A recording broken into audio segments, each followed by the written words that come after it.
Beleza? Bom dia. Bom, vamos lá, mais uma aulinha, aula de geografia hoje. A gente vai estar pegando aí módulo 5, né? Falando sobre a regionalização e integração da Europa.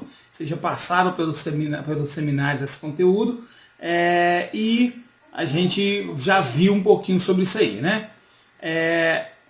Bom, estamos gravando aqui em casa, o Bruno está fazendo uma janta ali na cozinha, então se escutarem qualquer barulho estranho aí, Theo está deitado aqui assistindo a televisão, se tiver qualquer barulho estranho aí, não se assustem, é normal pra gente aqui, tá bom?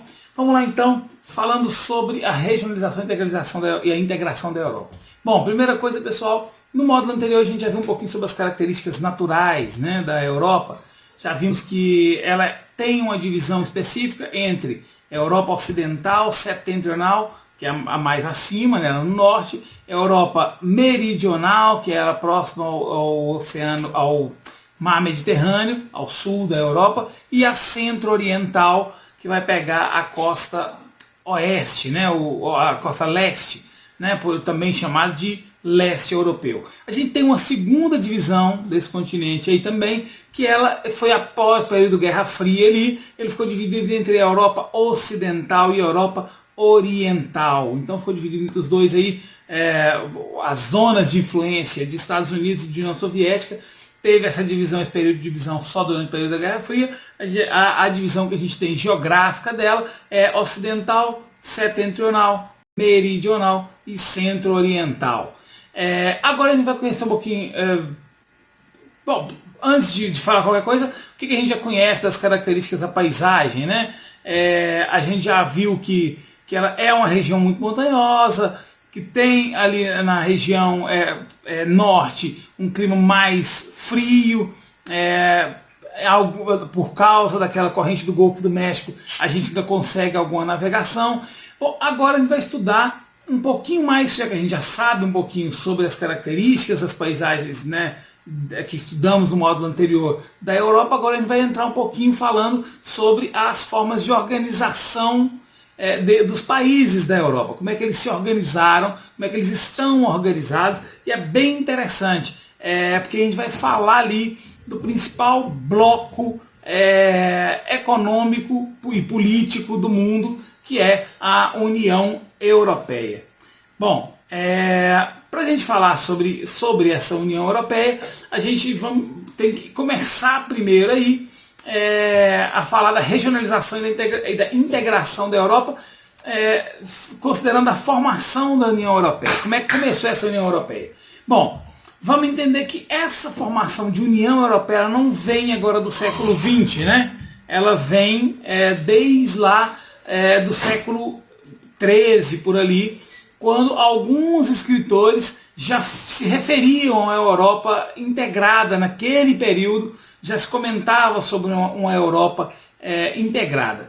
Isso aí veio a se intensificar. Oi, menino. Tá, vamos pôr daqui a pouquinho Patrulha Canina para você, mas agora o papai precisa terminar de dar aula. Vou pedir Bruno para colocar para você, tá, Bruno? Pega o controle e põe Patrulha Canina para ele ali, sem volume para nós, tá? Voltando aqui, isso acontece, né? Voltando aqui, então a gente vai ver que já se falava sobre uma Europa integrada, mas a comunidade europeia, ela só veio a se falar em comunidade europeia após o período da Segunda Guerra Mundial, tá? Agora que eu já coloquei Patrulha Canina, Theo vai ficar de boa, né, Theo? Então pronto, vamos lá então.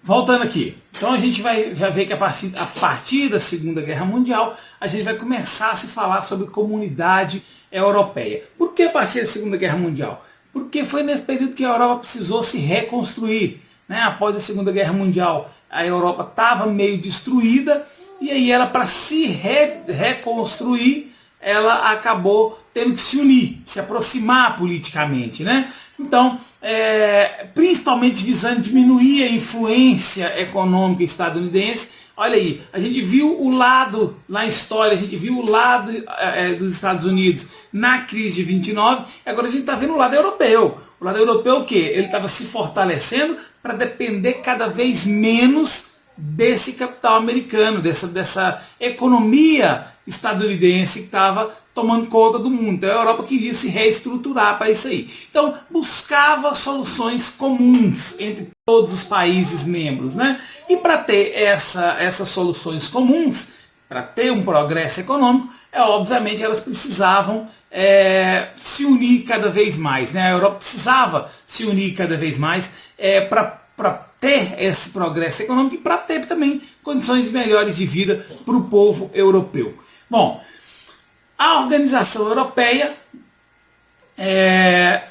começou em 1948 com a criação da Organização Europeia de Cooperação Econômica. Tá? Essa Organização Europeia de Cooperação Econômica, ela visava reconstruir a Europa usando os recursos do Plano Marshall, que eram aqueles recursos que vinham lá dos Estados Unidos, né? Os Estados Unidos mandavam esses recursos para a Europa e usando esses recursos, essa OSCE, né? Organização Europeia de Cooperação Econômica, organizava esse recurso do Plano Marshall e utilizava ele em prol da reconstrução da Europa. Em 1961, essa Organização Europeia de Cooperação Econômica foi substituída pela Organização para a Cooperação e Desenvolvimento Econômico. Aí mudou, acrescentou a palavra desenvolvimento, né? O CDE. Visava então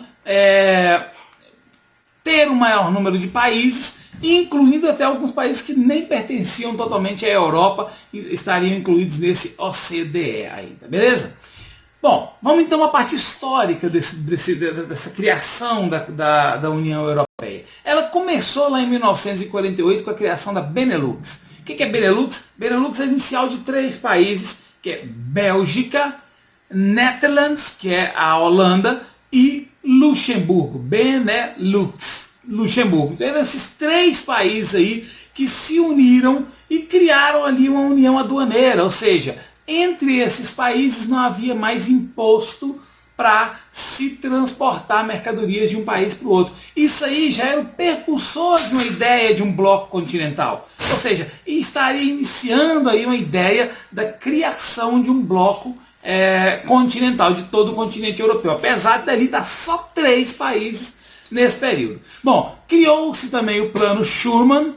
Esse Plano Schuman visava a união das siderúrgicas que tinham mais fortes na Alemanha, na França e na Itália. Tá? Então se uniram ali esse Plano Schuman para que que era o que mais se produzia, que era aço e carvão mineral, né?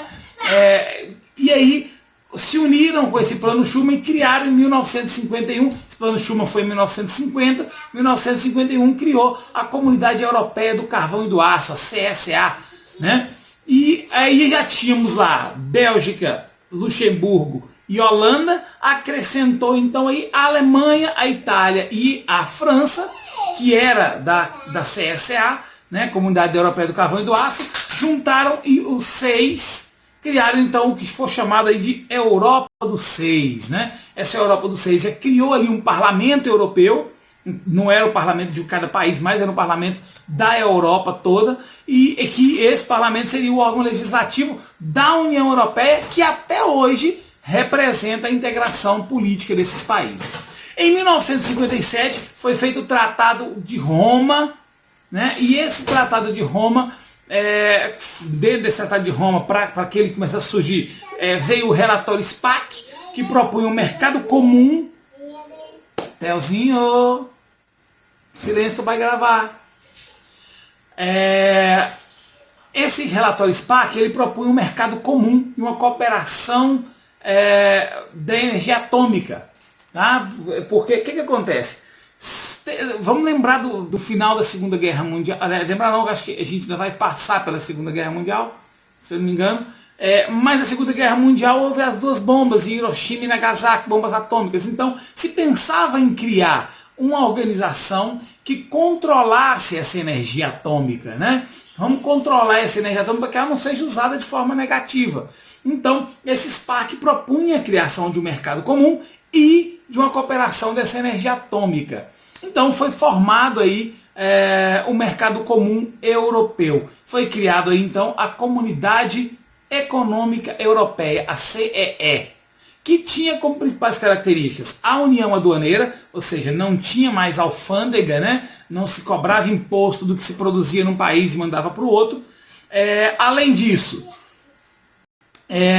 vai ter a política das 4 liberdades, né, que era o quê? Era livre circulação de mercadoria, além dessa circulação de mercadoria aduaneira, também circulariam livre pessoas, serviços e os capitais desse bloco, ou seja, o dinheiro de um serviria para ser usado em outro país. Se poderia transitar livremente pessoas dentro desses blocos sem necessidade de vistos e cidadania para estar se transitando. Criou nesse período também o Conselho de Ministros dentro dessa Comunidade Econômica Europeia. Bom, criou-se também, aí, bom, vamos lá, né? Falou-se da criação do mercado comum, criou com a Comunidade Econômica Europeia. E lembra que a gente comentou, falou agorinha, sobre a cooperação da energia atômica? Para isso se criou a Euratom, que era a Comunidade Europeia de Energia Atômica. E o foco dela era aquele que tinha sido proposto lá no relatório SPAC, que era promover o uso racional da energia atômica para fins pacíficos, né? Visava-se criar para fins pacíficos. Em 1962, foi criada a Política Comum, Agrícola Comum, que era o PAC, né? Para que se garantisse soberania alimentar para todo o bloco europeu.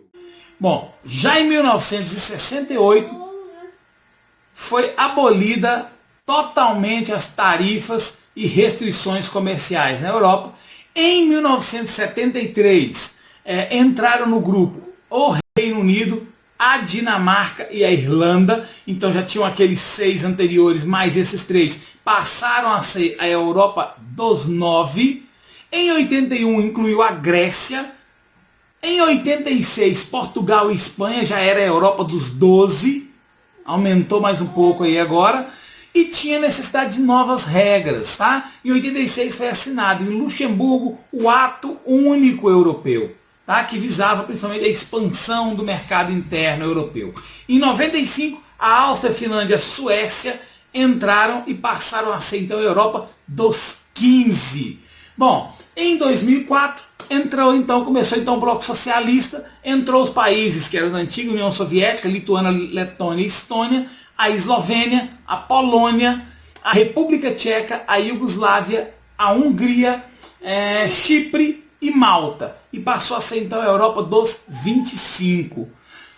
2007 incluiu Bulgária, Romênia e Croácia e passou então para a Europa dos 28, que é a Europa atual. Em 92 foi assinado o Tratado de Maastricht. Tá? O que era esse Tratado de Maastricht? Ele tratava-se da formação da União Europeia, aquela CEE, a Comunidade Econômica Europeia. Ali já estava abrindo o lugar para que se começasse a União Europeia, tá? A UE. União Europeia. Bom, o que a União Europeia tinha de padronização? A integralização política, econômica e social e cultural de toda a Europa. Nesse processo se via a zona do euro, já criava-se ali a zona do euro. O que era a zona do euro? Era o espaço de circulação de uma moeda única. Ali criava-se a moeda única europeia, que era o euro, né? Que é o euro, que é usado até hoje. Mas nem todos os países do bloco utilizam o euro. Alguns países, como é o caso de Bulgária, Croácia, Hungria, Polônia, Romênia, República Tcheca e Suécia, esses países estão adaptando a sua economia para integrar o euro, porque essa economia não pode estar de qualquer jeito. Ela precisa estar mais bem adequada. Nesses países aí, nós temos ainda a Dinamarca e o Reino Unido. Esses 2 países aí não é questão de adaptação, é porque eles optaram por manter, obviamente, as suas moedas. São moedas centenárias, né? As libras esterlinas do Reino Unido, e a moeda dinamarquesa são moedas centenárias. Eles optaram por manter essa moeda e não adotar o euro como moeda para os seus países. Bom, nesse processo da União Europeia foi criado também o espaço Schengen. O que era esse espaço Schengen? Ele visava o espaço sem fronteiras internas na Europa. Ou seja, você poderia circular livremente como se estivesse andando de um estado para o outro. Igual a gente sai daqui e vai para Minas Gerais, você estaria saindo da França e indo para a Espanha. Né? Entre os países do bloco, criaria assim um espaço onde as pessoas pudessem circular livremente. Você sai daqui e muda, por exemplo, vou morar em Paracatu, que é Minas, você não precisa informar isso para ninguém. Você sai daqui, leva sua mudança, aluga uma casa, começa a trabalhar lá e você é cidadão do mesmo jeito. Né? A mesma coisa acontece na Europa. Se eu estou na França hoje e eu sou um cidadão francês, eu posso ir dali para a Espanha, para a Alemanha, qualquer um desses países, esses 28 países aí, onde eu quiser circular entre eles, aí eu posso estar indo e continuar nesse país sem ter que tirar documentação nova, nada, eu não preciso ter nada disso aí. Eu simplesmente vou e vivo nessa região. Para isso, obviamente, houve um reforço, uma política externa de segurança comum mais rígida. Começou a ser um pouco mais rígido sobre a política externa de quem vem para a União Europeia. Porque agora havia as portas de entrada. Por exemplo, eu poderia vir, mas se Portugal, por exemplo, fosse mais fácil de entrar, eu entraria em Portugal e dali eu iria para qualquer outro país da Europa. Então, se adotou uma política externa de segurança comum em toda a Europa. Todos estariam na mesma política. E também uma política europeia de segurança e defesa, para defender toda a União Europeia também. Tá? Ou seja, a partir daquele momento ali, eu já não tinha mais uma cidadania francesa, uma cidadania alemã, eu teria uma cidadania europeia. Ou seja, eu sou cidadão de toda a Europa. Aonde tem países dentro daquele bloco, passaria a ser União Europeia. Eu sou cidadão dessa União Europeia, cidadão de qualquer um desses países aí. Certo? A partir dele também seria uma adesão opcional de países europeus. Poderia se optar por ter ou não mais países europeus dentro desse bloco. Em 1997 foi assinado, vamos pegar aqui 3 tratadinhos, 97, 2001 e 2007. Primeiro de 97, o Tratado de Amsterdã. O Tratado de Amsterdã foi a primeira reforma que o Tratado de Maastricht teve. O Tratado de Maastricht, que foi a criação da União Europeia, o Tratado de Amsterdã foi a primeira reforma que ele teve, onde promovia maiores direitos humanos e a busca pela igualdade entre homens e mulheres. Tá?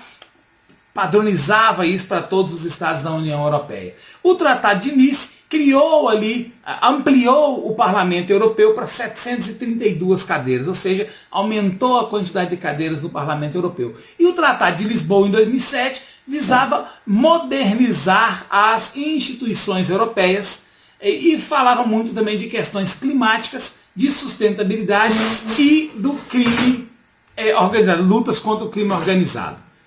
Bom, então vamos falar das principais instituições então dessa União Europeia. Quais são as principais instituições que ela tem?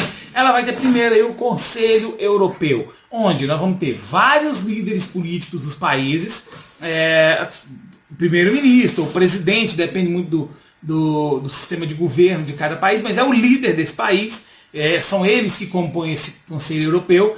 Eles não fazem leis, eles não aprovam leis, ali eles só trabalham com debates e a promoção de ações que vão ser utilizadas, e eles se reúnem apenas algumas vezes por ano, geralmente aí de 3 a 4 meses, entre 3 e 4 meses entre uma reunião e outra, exceto em algum caso de extrema necessidade, igual foi agora no nesse Covid-19, teve uma reunião desse Conselho Europeu para se tomar medidas a respeito da contenção do vírus.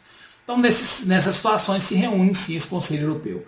Conselho da União Europeia, que é diferente do Conselho Europeu. O Conselho da União Europeia ele é formado por ministros nomeados pelo governo. Então, o governo, o presidente do país, né, por exemplo, vamos pegar um país que tem presidente, é o caso da França, por exemplo. A França tem primeiro-ministro.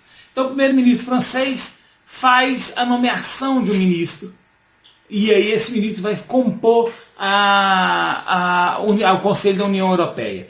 Ela promove políticas para setores específicos, né? Vai focar naquele setor e trabalhar políticas para aqueles setores específicos, como por exemplo indústria, meio ambiente, agricultura, direitos civis, migração, e votam leis supranacionais, ou seja, leis que são maiores que as leis dos próprios países. Então, se a França tem uma determinada lei e no Conselho da União Europeia se vota e aprova uma lei, essa lei ela sobrepõe as leis na França. Então, se na França tem uma lei diferente que contradiz essa, a que vale é a lei do Conselho da União Europeia. Aí tem também a Comissão Europeia. Essa comissão, elas são compostas por comissários, que no caso são representantes de cada país do bloco. Ela elabora orçamentos anuais e negocia acordos internacionais. Foca praticamente nisso aí, em elaborar orçamentos e em promover acordos internacionais. Aí tem o Tribunal de Justiça da União Europeia, que é um órgão jurídico da União Europeia, que por acaso está acima de qualquer lei também regional. Esse tribunal, se você se sente lesado, por exemplo, eu sou um cidadão ou uma empresa da Holanda, e eu estou sentindo que as leis holandesas estão me lesando, eu vou procurar esse Tribunal de Justiça Europeia e ela vai decidir se eu estou sendo lesado ou não, e se estiver, ela sobrepõe aí o que está sendo falado dentro de cada país membro. E aí, por último, a última organização, instituição europeia que a gente vai falar, é do Banco Central Europeu, né, que é composto pelo presidente dos bancos centrais de cada país membro, e ele é o que gere o euro, né, o que faz o controle da inflação e da moeda europeia, que é o euro. E aí, para a gente encerrar, falando por último agora, o último assunto que a gente vai falar é do Brexit. O que quer dizer esse Brexit que a gente ouviu falar muito do Brexit, mas a gente acabou que não entendeu bem o que era esse Brexit. O Brexit ele é formado pelas iniciais das palavras British, que é o Reino Unido, né, os britânicos,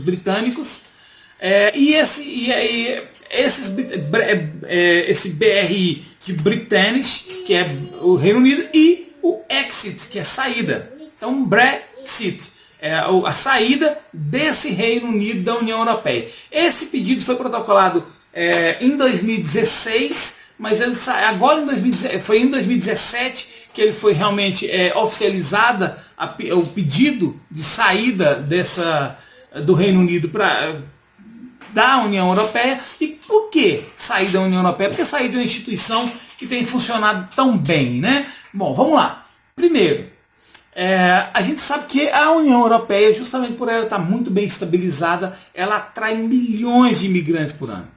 E por atrair esses milhões de imigrantes por ano, principalmente lá em 2011, se agravou muito com os casos mais críticos de guerra civil que acontecia na Síria, no Iraque, no Afeganistão, na Etiópia, na Líbia. Então esses imigrantes começaram a vir em grande massa para dentro da União Europeia. E o que acontece? A União Europeia, tentando resolver esse problema, o que ela fez? Ela tentou resolver essa crise de forma coletiva.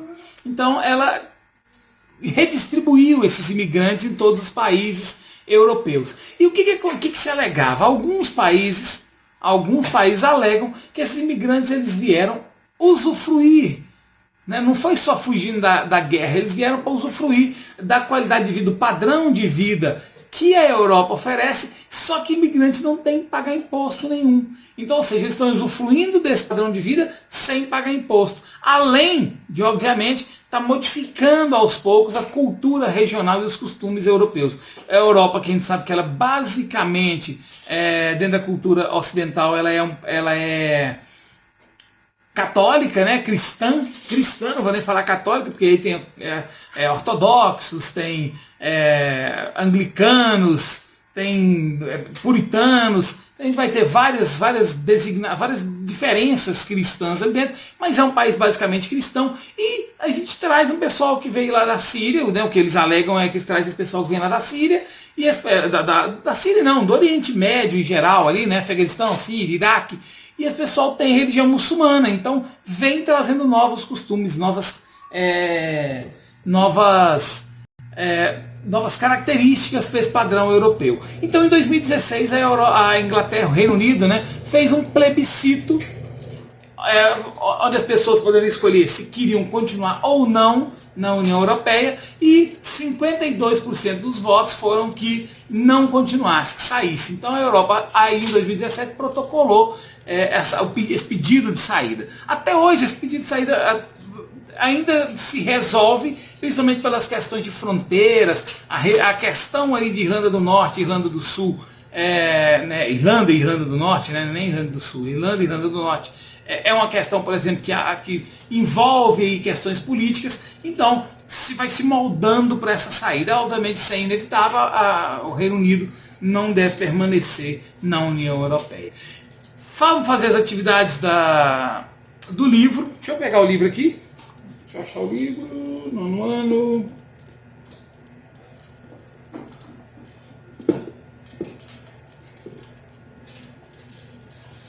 Nono ano. História, não é a história que eu quero nono ano de geografia. Aqui. Vamos dar uma olhadinha aqui o que tem de atividade. Vou marcar com vocês algumas, tá? Pra gente estar fazendo essas atividades aí no livro. Bacana. Bruno, fiz uma caneta aqui, meu chefe. Pega pra mim, por favor. Você não me entregou a caneta aqui não, meu chefe. Tava lá em cima, lá, ó.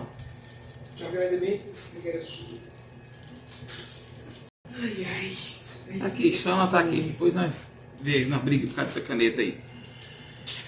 Página 332. Vamos falar da questão 4 aí, Tratado de Maastricht. Da página 333. Vamos fazer a questão 1, a questão 2 e a questão 3. E o desenvolvendo habilidades, todas as questões do desenvolvendo habilidades aí, beleza? 1, 2, 3 e 4 para a próxima aula. Valeu? Pessoal, obrigado pela atenção. Até a próxima. Beijão, valeu, tchau.